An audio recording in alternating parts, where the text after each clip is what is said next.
Hey, what's up? How y'all doing? This is another episode of Notable Prisons and the inmates that occupy them. I'm gonna need y'all to, you know the vibes. Get your go get that lighter ready, and also give me that feedback in the comment section. Let me know where y'all watching from. So this female prisoner in particular has been in the headlines a lot lately due to all the the scandals and stuff they got going on with the inmates and the male guards, or shall I say the male guards and the female inmates. So let's just jump right into this one. Okay, so where we're at today is FCI Dublin. It's a low security United States federal prison for female inmates in Dublin, California. The facility also has an adjacent satellite prison camp housing minimum security female offenders. FCI Dublin is located 20 miles southeast of Oakland on the Park Reserve Forces Training Area. It is located near Santa Rita Jail, which is operated by Alameda County. In 2021 and 2022, the facility was embroiled in a scandal over a permissive and toxic culture of rampant sexual abuse by staff at the facility. Yeah. So let's get to some of these allegations real quick.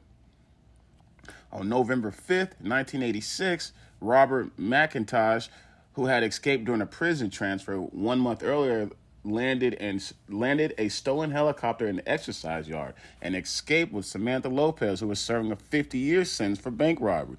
Mr. McIntosh was serving a sentence for wire fraud when he met Miss Lopez working in the business office of the prison, and the two devised the escape plan. They were arrested by FBI agents 10 days later and subsequently convicted of their air piracy and escape. McIntosh received a 25-year sentence, and Lopez had 5 years added to her sentence.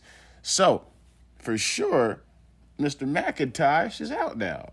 I ain't gonna lie, you gotta give him props. That's a pretty ballsy ass thing to do.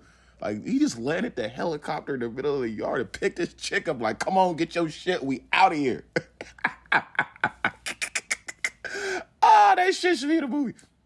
And another thing, in 2021, the warden was indicted on charges he molested an inmate multiple times. A 2022 investigation by the Associated Press uncovered a permissive and toxic culture of rampant sexual abuse at the correctional facility. The AP reported that inmates at the facility alleged rampant sexual abuse by correctional staff. The AP found that the staff ignored the allegations as well as used threats and punishment against inmates when they tried to report the crimes.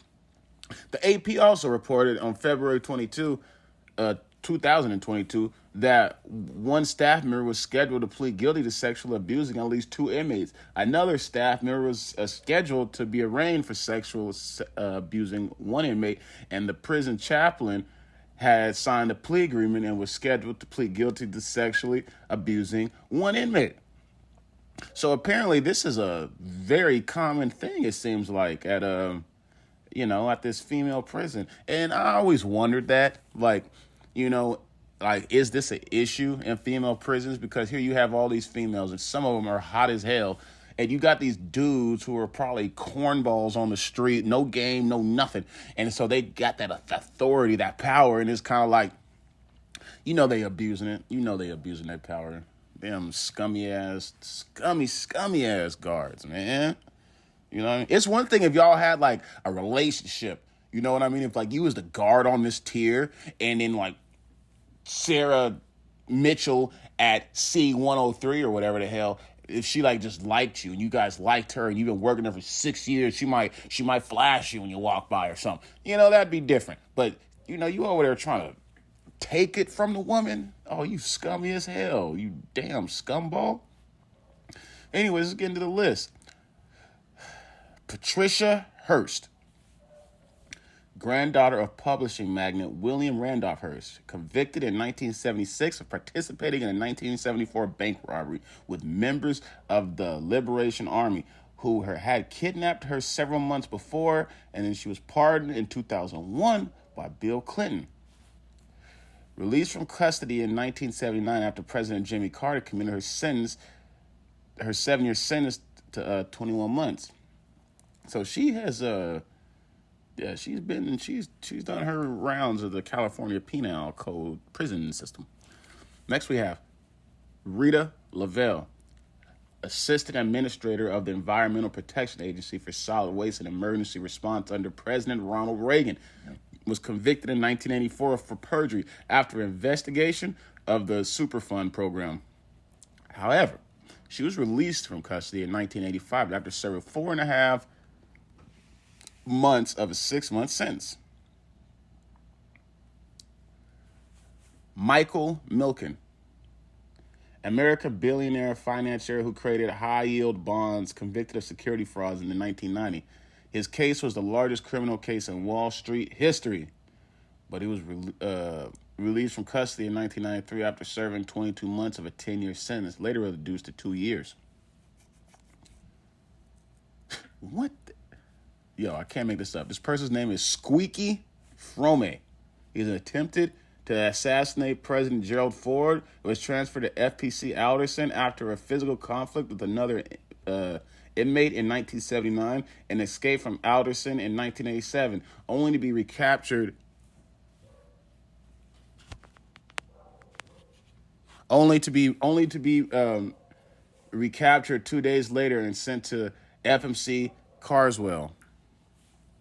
And he was paroled in 2009 after serving a life sentence. See, he didn't get that indefinite life sentence like they be doing it in the UK and London and shit. Next, we have Sarah Jane Moore, attempted to assassinate President Gerald Ford. Released from prison on parole December 31st, 2007, after serving 32 years of her life sentence. 32 years, people. Damn, Daniel. Next, we have Stacy Coon, former LAPD officer convicted in 1993 of federal civil rights violation in connection with the 1992 beating of Rodney King. Her acquittal in state court sparked the 1992 Los Angeles riot. She was released in 1995 after serving only 24 months. So, you know, I could tell you one thing. This next woman right here, I've always heard about her amongst like Hollywood and people I know in Hollywood and all this type of shit. But anyways, Heidi Fleiss operated a prostitution ring in Hollywood, which catered to high-profile clients in the entertainment industry, and she was convicted in 1997 of tax evasion and money laundering, known as the Hollywood Madam. See, she didn't even get charged for, like, pimping and pandering or nothing. She just got charged for not doing the right things with her money. But anyways, she was released in 1998 after serving 20 months. Next, we have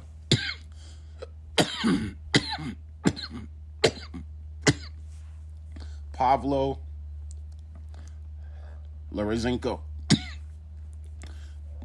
Prime Minister of Ukraine from 96 to 97, convicted in 2004 of money laundering and other charges for siphoning millions of dollars of public money into his personal accounts and attempting to hide some $21 million from American banks. Released from custody in 2012 and served 8 years. Next up, we have Julian Busick, one of the hijackers of TWA Flight 355. Released on parole in 1989 after serving 13 years.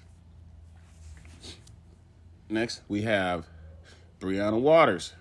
She was a member of the eco-terrorist group Earth Liberation Front, ELF, who pled guilty to arson. Waters' connection with the University of Washington firebombing incident and for setting fires at an SUV dealership, a poplar farm, and a police station in Oregon. Several other ELF members were also sentenced to prison. She was released from prison in 2013 after serving 5 years. Next, we have Autumn Jackson. Served a 26-month. Autumn Jackson. She was convicted of extorting Bill Cosby, who allegedly sexually assaulted her, and she served a 26-month sentence and released in 2000. Next, we have Get your lighters ready for this one. Stella Nickel. She killed her husband and an innocent stranger by poison Excedrin capsules with cyanide. Caused manufacturers U.S.-wide recall of all non-prescription capsules products and a 90-day ban on the sale of non-prescription medication and capsules in Washington State. First person convicted under federal product tampering laws. She does not get out until July 10, 2040. Sheesh. Damn. Next we have Felicity Huffman. Released on, she pled guilty to the connection of the 2019 college admissions bribery scandal. Yo, a lot of these episodes got these people in it. I've come to realize, like, a lot of people was involved in this college admissions bribery scandal. But anyways, she only served 10 days. And I don't think anyone that did this got like any real crazy time, like 5 to 10 years. It's only been like a year or two or something. But yeah. So and then we have Allison Mack. Hey, real quick, do any of y'all remember the show Allison Mack? If you do, drop some in the comments. You a real one. An American actress pleaded guilty to racketeering conspiracy for her involvement in the sex cult NXIVM that engaged in sex trafficking, forced labor, and racketeering. Her release date is December 15th, 2023.